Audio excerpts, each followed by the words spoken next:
Bienvenidos and welcome to Inside the UPSL on TV Emax and on TVEmax.com. You can also find us on Facebook, Instagram, and on Twitter. That is at UPSL Soccer. I am your host, Alex Naveja. With me tonight is Art Eftikari and Dennis Pope, as we are here every Thursday night to bring you guys the latest news on the fastest growing pro development soccer league, the UPSL.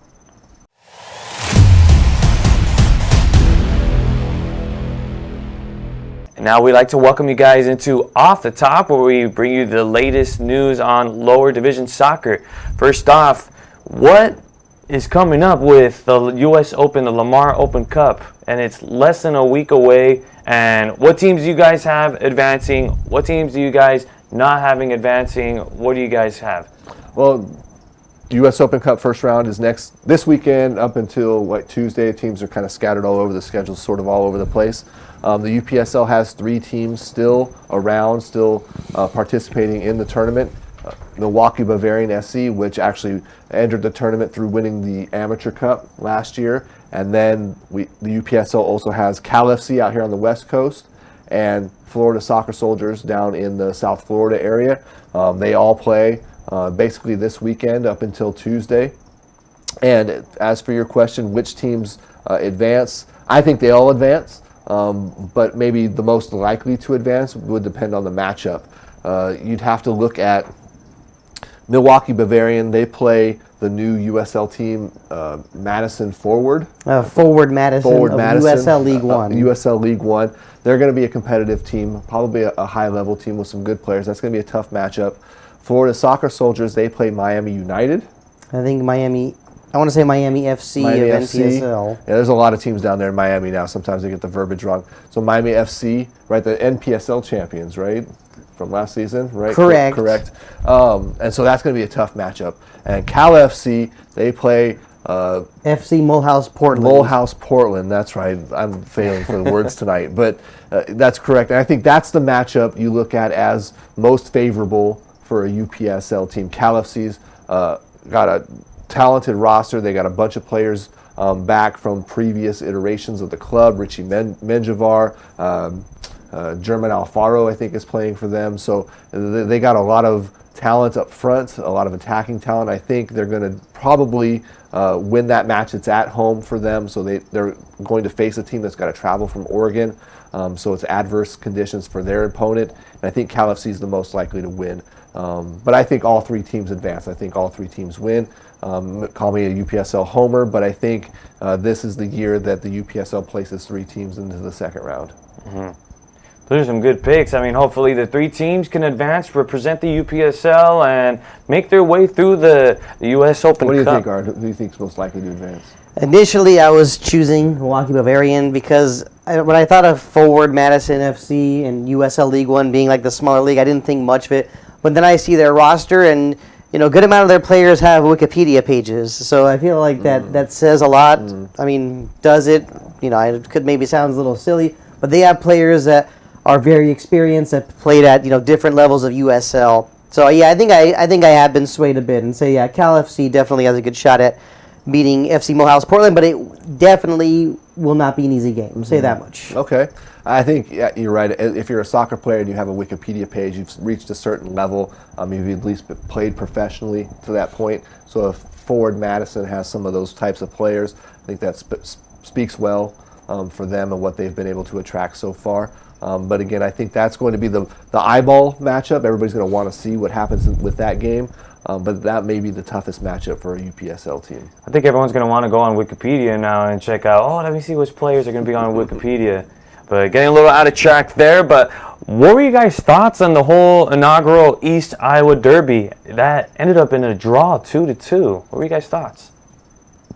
Well, I mean, exciting game between Cedar Rapids, Inferno, and Union Dubuque.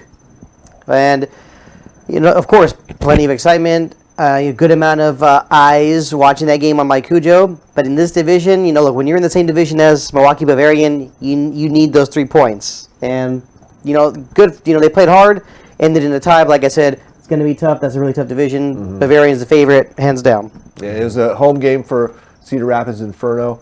They actually came from behind to get that draw. They scored a late goal in the 78th minute to sort of secure a point at home. Otherwise, that would have been disaster in their season opener for them. So kudos to Inferno being able to bounce back and get some point, get something out of that game, and sort of put them in a place where they're still feeling good about the start of their season.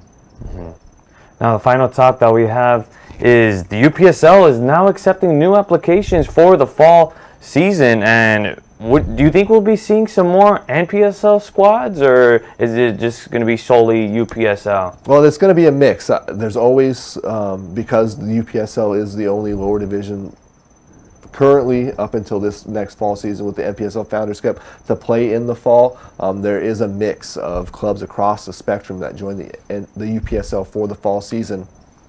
But there's only going to be, 10 or 12 teams playing in NPSL Founders Cup, so that'll leave another 80-odd teams in the NPSL without anything to do in the fall. What are they going to do? What do they see as their choices? Are they going to continue to just be a spring and summer operation, or are they going to try and operate year-round to try and stay competitive with this new branding effort from the UPSL to create a full season or go pro or whatever they're going to do next after Founders Cup? There's going to have to be some sort of transition for these clubs. So it may make sense in a certain way that you would see some more NPSL clubs start to sort of train and do the fall thing in the UPSL and sort of follow suit with what Orange County FC and a couple of other NPSL teams across the country have done. It would just take, a couple key ones jumping on before everybody's like, hey, this is the thing to do. Since we're not going to be playing along with those guys in the NPSL Founders Cup, we might as well be playing in the fall too. So who knows? But the deadline for teams to apply, I think, is July 7th. And so that's very important. If you're wanting to get into the UPSL for the fall season, the deadline is July 7th. There it is. The graphic is super awesome. It's up on the board. And it's totally Infinity Wars blasted out there. But, what do you think, Art? Do you think that the UPSL has gained any traction with NPSL clubs trying to play in the fall? I believe they have. I mean, I think we're more likely to see some of the NPSL teams maybe put some reserve teams in UPSL, and either way, that's good. Either way, that's good for the UPSL. Mm-hmm. There was quite a bit of interest from Southern California NPSL teams for this last fall season in 2018, and there was even a couple of teams that had registered and sort of decided last minute not to play. So it's sort of happening. It's starting to build a little momentum, but I think this season will sort of be a tipping point for the fall season team. So it'll be interesting. So yeah, again, July 7th is the deadline. Mm-hmm. I don't know, you guys. I'm already convinced in playing just by that flyer. I mean, that looked pretty cool with the end game and all that. That looks pretty interesting. I might want to have to throw on my cleats and want to play too. If you notice on that postcard there, Duncan Bochicchio, who we often have on the show, he's in the center. He looks like, if you look at it, the postcard for actually Infinity War, he's in the place. I think that's Iron Man. So yeah, he was thankful on Twitter the other day that he got placed into that postcard. Yeah, that was cool. Definitely saw that post from Duncan Bochicchio the other day. It looks good. The flyer looks really good. But we're going to take our first break. But when we come back, we're going to have the Florida Central Division Championship manager, Alex Moncaliano, joining us on the show in just a few moments. But fans, don't forget to follow us and even comment down below on the video and follow on all of our social media platforms. That is Facebook, Instagram, and on Twitter. That is at UPSL Soccer.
Welcome back to Inside the UPSL, presented by TV EMAX. And now we'd like to welcome in Alex Moncliano into the show. Alex, how you doing tonight? Good. Thank you, Alex, for introducing me and inviting me to this great show of the UPSL. Not a problem. I dig the name, by the way, Alex. No, the name is it's a good name. You know, we share that. Well, I want to ask you, a lot of good things are going on over there in Florida, but what's new and what's going on right now? Well, UPSL in Florida is growing up, since we began a couple of years with the idea of bringing the UPSL to Florida. It's been great. We started with Christian Vallejos on the Pro Premier, and that has exploded tremendously. There is almost like 4 Pro Premiers between South Florida and Central Florida. Now we also have the championship, and we hope to grow with the youth and hopefully more leagues and more divisions from UPSL. Alex, this is Dennis here in the studio. Can you describe for our viewers what your role is there in Central Florida?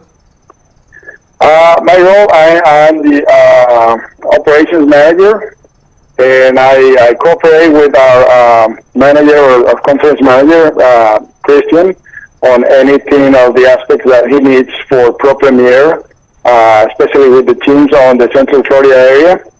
And I also manage completely the championship division, which is being also growing tremendously here in Florida. And very soon we're going to start also the division for youth. We are starting the advertisement for U8 up to U17, and we have some U18 already registered and interested in starting this new division of the youth. That's interesting. We'll get to the youth in a minute, but can you tell us a little bit about the history of the Central Florida division? Well, the league started as a team or as a group of friends playing soccer. We're talking about 15 years ago, almost 18 years ago. Well, we met to play soccer, and the environment was so good. We started on a neighborhood in Orlando named Ginger Mill, and at one point we started having a lot of people coming to play. So we started organizing all these people into teams, because everybody, how is these rough games in the neighborhood. And everybody wants to play like 18 against 15, so we started organizing that, and all of a sudden we had like 4 or 5 teams, and it started growing up. And it was not also Ginger Mill. We started having teams from all Orlando, and later on we started having teams from all Central Florida. So that makes us begin to grow into a league. And we even changed the name of the club. It used to be called Ginger Mill Soccer Club. And then we changed the name to Orlando Soccer Premier League. And now we developed, after an agreement that we did with Lionel, president of UPSL, we did an agreement to become part of the UPSL, and it's been great. It's been growing very well. And now this is the second season in the Florida Central Division. What are some of the things that you guys learned in the first season that you've been able to apply to the second season? Well, we started learning that there is some professional teams that they come with a good background financially, but we still have some teams that need to get up to that level. So we're learning to help them to grow also as a team, because that's also going to grow the league. If we help the teams to become more financially responsible, then we're going to have a better level of players. And it was a little difficult for teams with money to bring, in some cases, even professional players that had just retired from their countries, like Venezuela. We have a lot of Venezuelans here, professionals, because of the situation they have. They decide to just migrate to Florida, which is an area full of migrants, and they become very professionals. People from Brazil, we had teams that have players that had just retired from Palmeiras in Brazil, from Flamenco, playing on the league. So we start helping these other teams to get better financially, getting sponsors. By being with the UPSL is a great advantage for them because, being in a national league is better than being on the regular neighborhood league, So now what's happening with the youth division there in the Florida Central Division? The youth division, we're starting with the concept. It's a concept that is starting on all UPSL national level. And for the Central Florida, we have to be very cautious. There is a huge area for UPSL to grow, but there is also all other leagues that are already working on it. So we have to be very conscious of what we do before we start so we don't fail. We have teams from Disney that are interested on playing with us. Teams on some other leagues like the Greater Central Florida Youth League, like the Orlando Stars that are wanting to join and are just waiting for us to start our fall. And hopefully we'll have a great season starting with all these kids. We have offense from U8 until U17. And some of the teams on U18 are already registering. We're going to have a great season in the fall. The season will start in the fall, you said? Correct, yes. So what's this we hear? That's the goal. Oh, go ahead. In the fall, okay. So what's this we hear about a budding partnership with the Disney Sports Complex and the ESPN Complex? Well, there is some teams that they are actually part of La Liga from Spain, and they are having a partnership with La Liga, and their headquarters is on Disney. So when they joined the UPSL, they asked us if they can play their games on Disney, and it was wonderful. Everybody wants to go to the gray fields of Disney. They are, state-of-the-art fields. So almost or pretty much half of the season has been playing on those fields, and it's been wonderful for all the season for the championship. And lastly from me, there's some new cooperation between the UPSL and the Mayor's Cup there in Orlando? Correct, yes. We started with last season, was our first season for the UPSL, and I also work for Orange County here in Florida, and the mayor of the Orange County, they have an event that goes annually for the Hispanic Heritage Committee, and we team up with them to provide them, with the, they're being backed up by a national league. We also, through UPSL, are able to. Hello? Yeah, we're here. Oh, okay. I lost communication here, but we also able to provide referees and all what UPSL has to bring to an event like this one. So we're teaming out with the Mayor's Cup again this year, and we hope to have a great cup with them. Alex, some final question. I just want to ask, how big is it with the promotion and the relegation going on in Central Florida? It is big. A lot of the teams want to join and want to come into the championship and make it up to be champions so that they can go into the Pro Premier. And one of the great things that we try to do in the championship is growing the teams and making them financially able to do the jump, because it's a little different to be on the championship and then go into the Pro Premier. The infrastructure they need as a team, it needs to be a little more professional. So we try to find them with the sponsors. Once they become champions, they try to get sponsors and get money so they can start on the Pro Premier. Well, Alex, we thank you so much for your time, and we wish you the best of luck coming up. All right. Thank you for your invitation, and hope to see you guys more often. And with that, we'll go ahead and step aside to hear from our sponsors.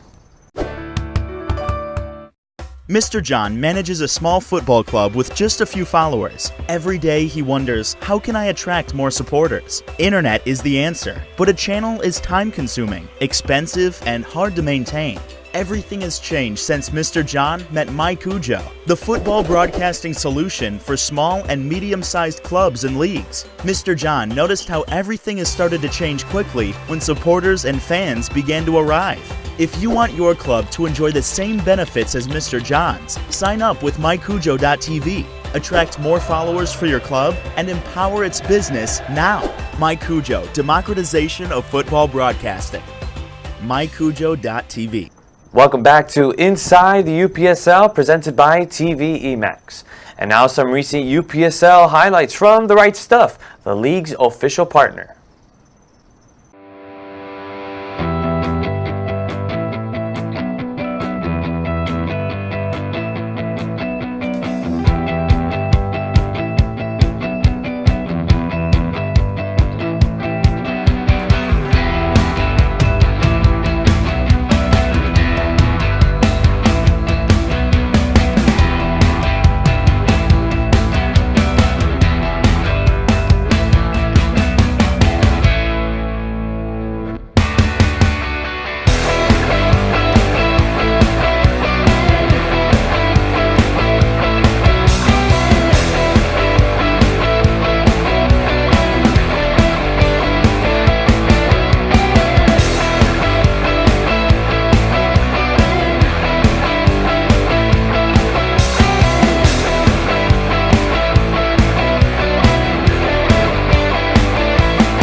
All right, so a lot of goals to choose from the four selected there, but gentlemen, thoughts on Art? Take it away. I chose the goal. I chose George De Leon, FC Waco. Awesome goal. I mean, the way he finished it off, that is not easy to do. Loved it, but I got to give some credit for best celebrations. Got to go to Tanner Kidwell of Houston FC. So there's my choices. George De Leon, best goal, but best celebration, Tanner Kidwell. Set in stone for me. Yeah, Kidwell had the cartwheel, so that was pretty sweet. Four very different goals. I think the first one, is a volley, sort of sidewinder. It's pretty sweet. The second one, Tom Rhoda, I love that one. He sacrifices the body to get his head out there and does a belly flop and lands and sort of scorpions and lands sort of awkwardly. And that was pretty cool. And then De Leon's goal, upper 90, on the volley. That's as skillful as it gets. And then the last one from Kidwell. Was that really a shot? Was that a cross? It was a cross. Right. And so we great looking goal, but I don't think he meant to do that. Yeah, but that first goal by Snell from PSL, quality goal as well. I mean, these are always tough decisions, Right. but I made my decision. I made my decision. I voted. That's all I got to say. Yeah, that goal there, to grab it on the volley like that and slam it in, that takes being in the right position and having the right body position and posture and everything too. So yeah, all these goals. The last week was awesome. This week has been fantastic. But just the quality is very high with these goals. So keep sending them in. Keep making the clips on MyCujo. The teams are doing a great job so far this season. So we want to continue to encourage that. Continue to hashtag them. Hashtag UPSLGOTW for goal of the week, and keep sending them in and giving us more to choose from and giving the fans more opportunity to see what the goal scorers and what the players of this league can do. You know what? I don't know about you guys, but I had to watch this a good at least 5 times to make up my decision. I couldn't make it up. I was going between the header or I was going by the shot by De Leon. I just couldn't pick it. But what put the cherry on top too was the Tanner Kidwell, the whole cartwheel. I had a hard time actually even finding the shot even going in. But the fact that he did the cartwheel, I was just blown away. Check out the cartwheel after that. Just putting the cherry on top and just adding a little more finesse on the shot. Right. Well, you can just be like me. You can't vote, so. I think I'm going to go with you and just not vote at all and just say all of them were very good shots, and it takes a lot of skill to even be able to do any of those shots. But we're going to go ahead and take another break. But when we come back, it'll be time for us to swing over to the East Coast Swing.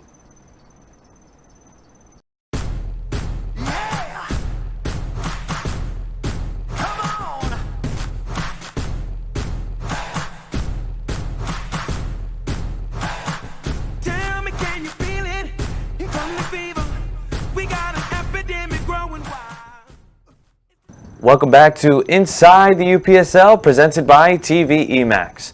And now it's time to throw on those swing shoes as we swing our way to the East Coast Swing, as we talk about the pressing topics across the UPSL East. First stop, we have the Florida. Do you think the Tropics SC being 8-0-0 start to the season make them the automatic favorite just because they're perfect? I think it's as good an argument as any. They're playing there in the Central Division. It's now broken up into an East and West format, and they're dominating their half of it. They have a 24-0 goals against average to this point. Complete dominance overall. And I think, there's some really tough teams everybody knows about in South Florida, Soccer Soldiers, right, Red Force FC. But I think when it comes down to the end of the spring season, the Tropics, they're going to be right there in that playoff mix. Yeah, of course. I mean, they destroyed Inter Orlando recently. I believe they defeated them 8-0, if I'm not mistaken. I was taking a look at their social media, and they have players celebrating by doing backflips. So basically, expect more backflips as long as they keep on taking care of business. That's Tropics SC. They're dangerous. They're awesome. Yeah, this is a club that participates both in the Major Arena Soccer League and the USL, and so long experienced, big roster, lots of connections to quality players. So I don't think it should come as a surprise really that they're a success so far. But 8-0, no goals allowed. That is I think that speaks volumes to their program.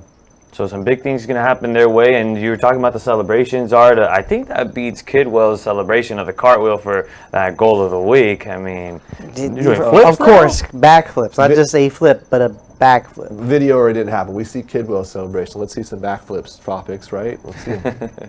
So you got to try to always one up somebody else. But now over towards the southeast as Soda City FC dominating against the Savannah Clovers SC. 8-1, another high offensive game here as they move on to 6-1-0, and their guy, it was Nestor Jaramillo, scoring 4 goals, as we do have that post-game interview right now.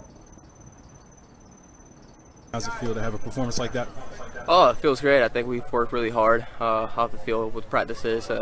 We've been really strong, so I think that's huge. Like me scoring some goals, and then all the players working hard defensively, offensively, and just great passing overall. So I think it makes it really easy on me to have a good performance. All right, this is a team that knocked us out of the postseason last year on the road. Probably one of our poor performances. How's it feel to be able to complete the season sweep against them here at home? It feels amazing. I mean, they knocked us out last year, so I think that's really in our minds when we play them, and we try to play even extra harder because of what happened last year. So it's a good feeling, and we've been working really hard for that. 3 matches left in the regular season, still on top of the table. What are the goals? What's the possibilities for what this team can do? Oh, there's endless possibilities. I think our goal is to win the league, to be undefeated, win as many games as possible, and go to playoffs really strong. So if you guys want to watch that interview once again, you could see it on his Twitter account. That is SexyMexi151. So if you guys want to check that out, check it out on his Twitter page. But now, gentlemen, your thoughts. I'll go ahead and start off with Dennis first as far as the whole interview and this whole dominant game for Soda City FC. Well, I think I'm going to pass to Art to start off here. Go ahead, Art. I mean, he's a good player. I mean, Nestor Jaramillo, he played his college soccer at Wolford College in South Carolina, and just like he mentioned, they lost. They were eliminated by Savannah in the playoffs. Now to come back with an 8-1 victory, I don't even know what to say about that. Just talk about such a change. You see how important it is, and it was that victory to Nestor there, and how awesome is that to be able to get post-game comments from a guy who scored 4 goals in a crucial UPSL game like that. That's something that we haven't really seen yet so far, and so I think that coupled with the victory sort of makes this one a little bit extra special for Soda City, having their top goal scorer finish off 4, and he said the passing was on point for them, so that makes all the difference for a goal scorer, to be able to put away some easy ones. And I think an 8-1 scoreline doesn't represent maybe Savannah Clover's quality, but Soda City's just on one right now. What are you going to do? And I think they're the favorite there in their division, there in the Mid-Atlantic, to push through to the playoffs. I mean, and I'm just saying, if you're going to have a Twitter name, Sexy Mexi, I mean, you have to be dominant right then and there if you're Nestor Jaramillo. And so far, it's not just him, but the team just so far looks absolutely dominant, as we're going to shift our way over to the Atlantic Caribbean with Honduras 5 Stars getting an 8-3 win over the Seas Jamaica SC to move up. Seriously, here's another high offensive game, guys. Go ahead, take it away, Art. Well, they are the new team to beat in the Atlantic Caribbean, in my opinion. And, they have a game in hand on Forest Rovers, but earlier in the season, they tied 0-0 with Forest Rovers. So, when you see how, Honduras 5 Stars are playing, yeah, they're a good team, got plenty of firepower, but I feel like they're dropping points sometimes, though, in some of these games. But we all know it's not how you start, it's how you finish, and right now they're my pick for the team to beat in the ATL Caribbean. They're one of the only 2 teams left without a loss. I think that is a good pick. And they currently sit in 2nd place, so they're right there with Forest Rovers. And I think they're right there in the mix for sure in their first season. I think that may be a little bit of a surprise considering what we saw out of that division last season, to see a team of Honduran descent sort of rise up in that space that is dominated by Caribbean teams. I think is a little surprising to some people. You would think you would see Yardaz or Seas Jamaica or Forest Rovers or one of these clubs that has that influence sort of be that team in the division year after year. But 5 Stars out of Honduras, that flavor is just working there in that division right now. And I think, with that game in hand, going down the stretch, that's going to be a big factor for them. That was definitely a 5-star performance. 5-star performance indeed, but I don't know what it is about that East Coast, but a lot of offense going on, a lot of some very high offensive juggernauts going on around there in the East Coast. But moving forward over to the Northeast, we do have the Philadelphia Lone Stars getting their first UPSL win. How important is it for them to get that first one knocked out of the park? Well, for this season, it's important. They played Mass United in that first game and weren't able to get a victory. But this one, 3-0 over Brockton United. They got 3 goals from 3 different guys, and I think spreading the love around, that makes everybody feel a little bit better about where their season's going.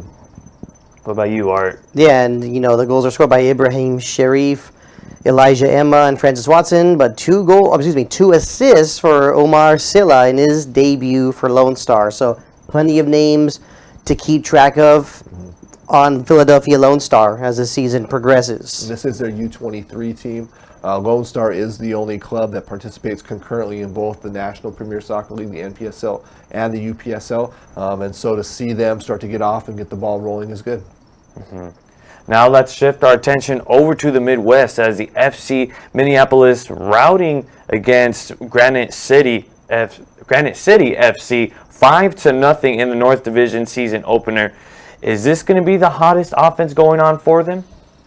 FC Minneapolis struggled a little bit last season finding their feet in their first UPSL season, so I think Ian Sendy, the owner, has made improvements in both the personnel and the situation with the club, and right off the bat I think we're seeing the results. That's a big win for them against Granite City, which also played the UPSL last season in the first season up there.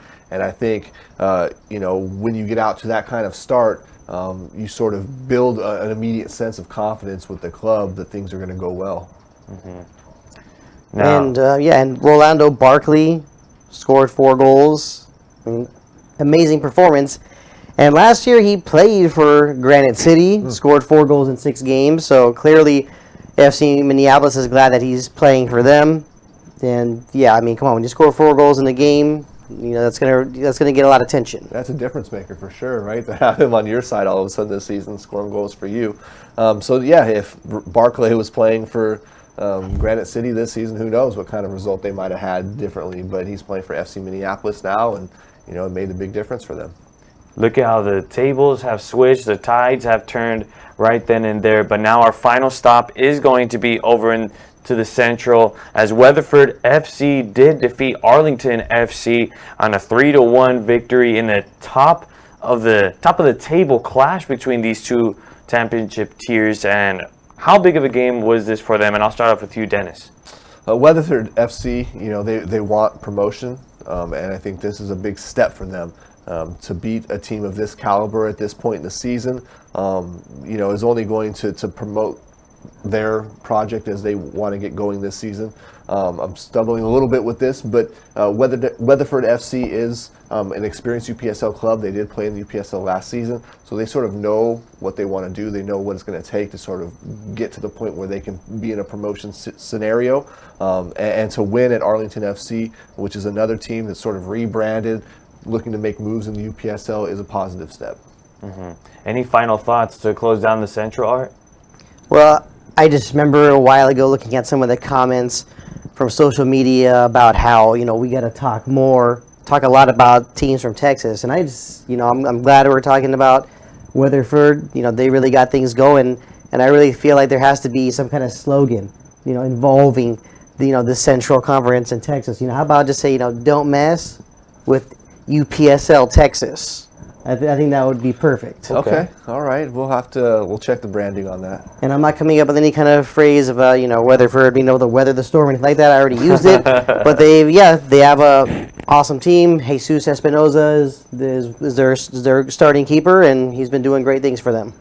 Yeah, I was actually thinking about weather type of puns like that, but okay, you beat me to it, and I won't do anything. And only 2 goals against so far this season. So in 6 games to only allow 2, the defense is clicking, right? Good goalkeeping. So Weatherford is one of the top teams to look to get promoted in the North Division.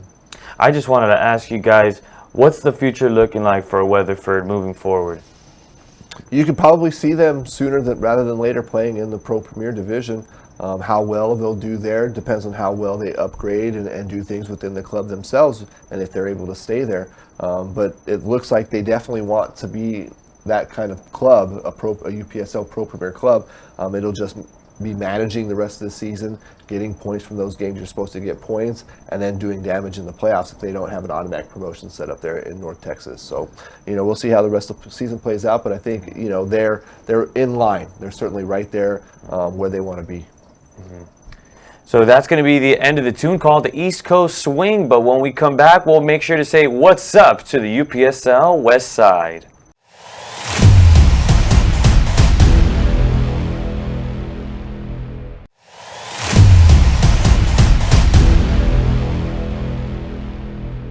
Welcome back to Inside the UPSL, presented by TV EMAX. As we now say, what's up, West Coast? What's up? What's happening? What's up? As we take a look at what's cracking on the UPSL West Coast. And first off, we have the Southwest. Is anybody ever going to be sporting AZFC? I feel like this is a topic that always seems to find its way over in the Southwest. But do we have a team that can beat them? And I'll start off with Art. Well, you already kind of beat me to it. I would say probably Southwest FC. I mean, this is the team that beat Sporting AZFC 4-1 in the 2019 Lamar Hunt U.S. Open Cup qualifiers. So that's my choice. I would just say, Southwest FC, I believe, has that best chance. Anybody that has a chance for you, Dennis? I like FC Grande. I think they're building something really special there. Are they at the level of Sporting AZ in terms of talent? Probably not, but I think they're also building a rivalry there. When you get emotions involved, some crazy things can happen on the field. So I do like FC Grande's chance, but Art's probably right.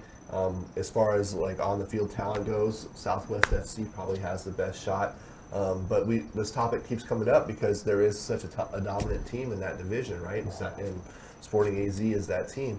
So will Southwest, rise up this season and claim their first UPSL division crown? We'll find out.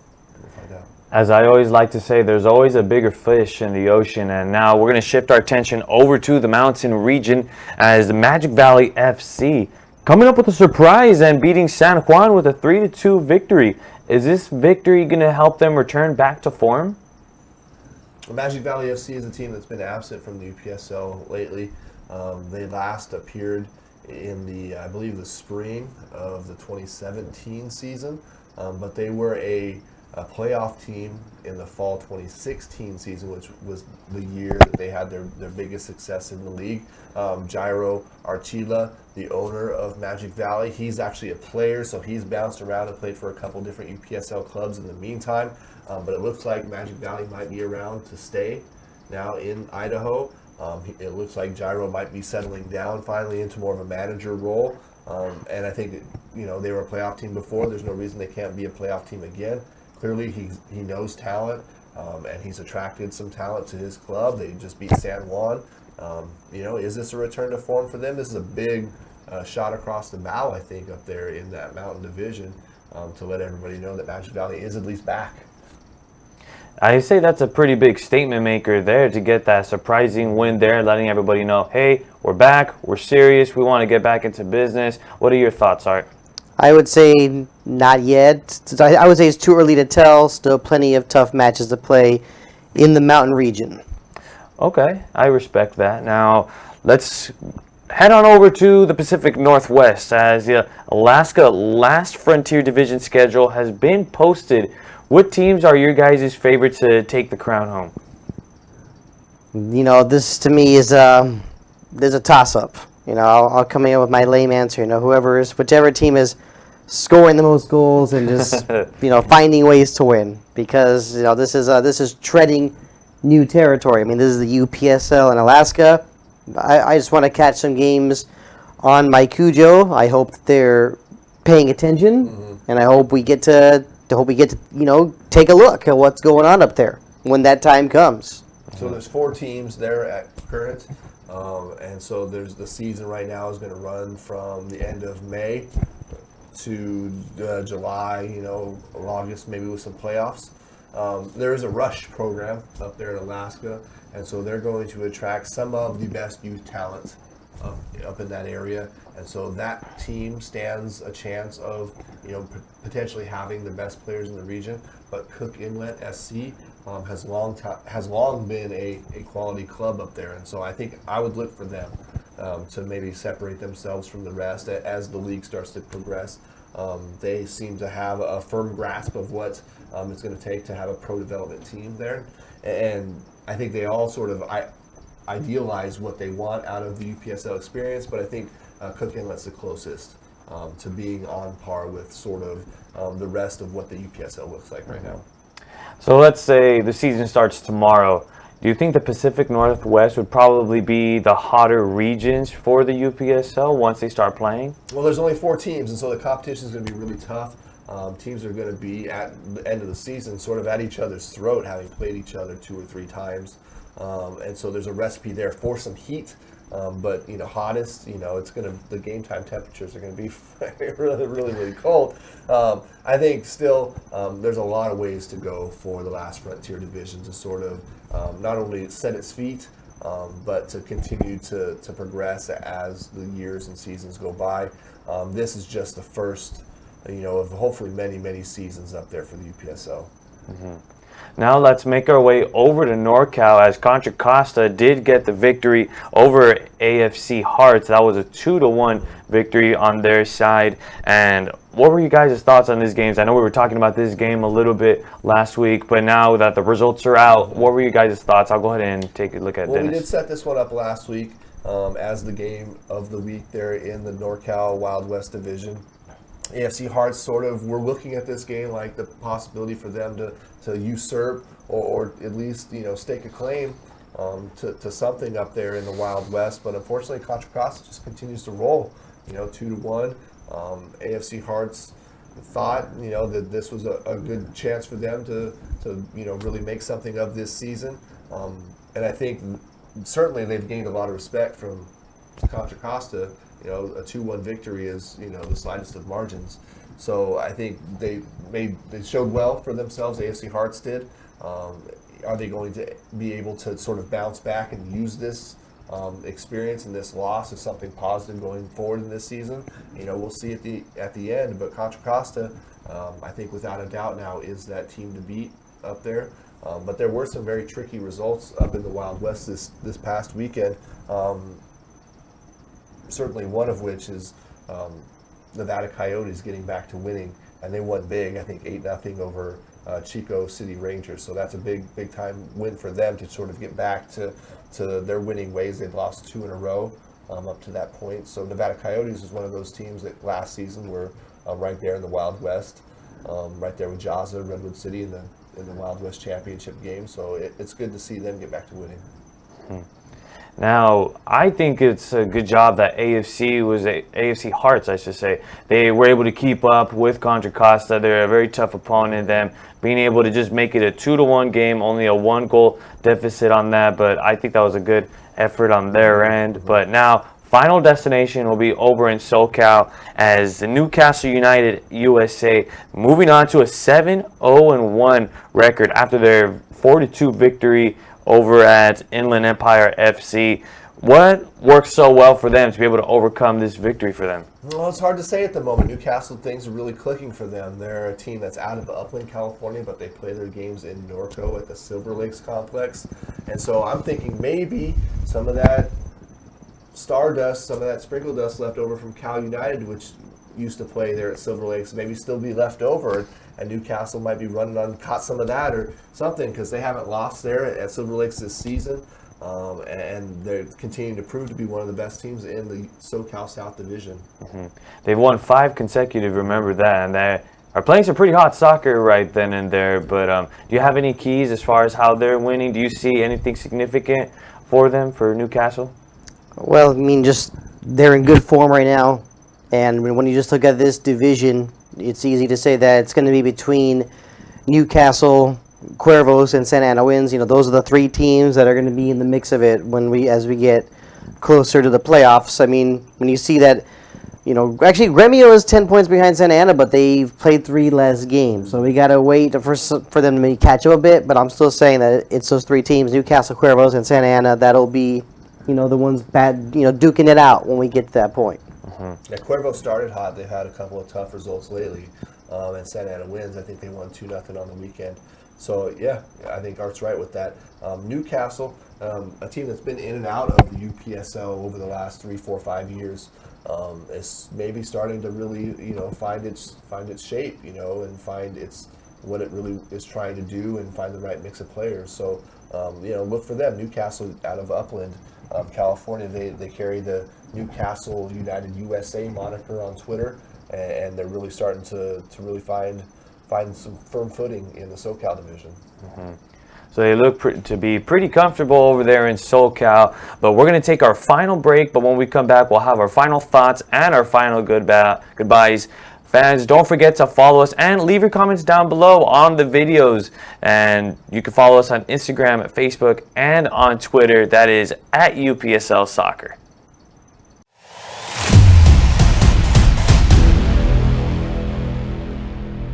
Welcome back to Inside the UPSL, presented by TV EMAX. Last week we received a question regarding some of the UPSL Mid-Atlantic news, and wanted to ask you gentlemen this question that we have, and here it is. How is it going in the Mid-Atlantic Division, both North and South? There are 2 other questions to connect along with that. It's which teams are doing well, and who are the favorites for the playoffs at this moment? And I guess we could take it. You can take it away. All right, so the Mid-Atlantic Division is part of the Southeast Conference.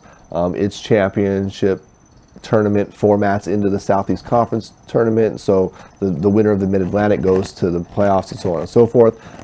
Currently, this spring season, the Mid-Atlantic is shaped into 3 divisions. There's a North Division and a South A and a South B division. There are currently 15, how many teams? Let's see, 13 and let's see, my math is bad. 17. 17 total teams. And right now in the North Division, it looks like World Class Premier and Baltimore United are the top two teams up there. World Class Premier was a Maryland Majors champion last season, and now they've come over to the UPSL and are doing really good things. In the South Division, again, two separate divisions, the A and the B division. In the A division, Del Sol, who we mentioned last week, continues their undefeated run. They're 5-0-0 right now, and they look to be the class of the A division. In the B division, this is sort of the classic UPSL Southeast Conference. This has Low Country, Savannah Clovers, Soda City, and right now Soda City is on top of that division, although Charleston United is right there, as is Low Country, and there are several other teams. The FC Cardinals in that division, they're sort of having an off season right now in a new club called LSA Pro that's sort of finding its feet a little bit. So right now I think the favorites in the Mid-Atlantic would be World Class Premier and Baltimore United, Del Sol FC, and in the South Division B, probably Soda City at the moment. So those four teams, yeah. Okay, and of course, who are the favorites for the playoffs at this moment? And that's a tough one. I think if you're to pick just one team out of those four teams, I would probably pick them out of a hat, and I would probably come away with World Class Premier. You know, I think that they have enough talent to get the job done going further in the playoffs than maybe some of those other teams. But Soda City looks like they've been beefed up. We saw Nestor Jaramillo earlier. So, you know, who knows really what could happen when playoff time comes. So any four of those teams, and certainly probably a couple of others by the time the season rolls around, you know, could be in form and be ready for there. But if I was to pick, like, you know, four final teams, I would again pick World Class Premier, Baltimore United, Del Sol, and Low Country, and sort of let them hash it out. But I would probably pick World Class Premier. What about you, Art? I would go with Soda City. You know that they're one of my teams to cheer for. So for me, you know, being a little biased, but yeah, Soda City for me. especially with the interview that Nestor gave us earlier, they look pretty confident. They look really good, and as far as they looked pretty well said in his interview and described the team very well there in the interview. But that's all the time we have left here in Inside the UPSL. We thank you so much for tuning in. And of course, we thank Alex Mocaliano for joining us in the show as well. And as always, we thank Dennis Pope and Art F. Dakari for being with us. And I am Alex Naveja, your host. Thank you, and have a good night, everybody.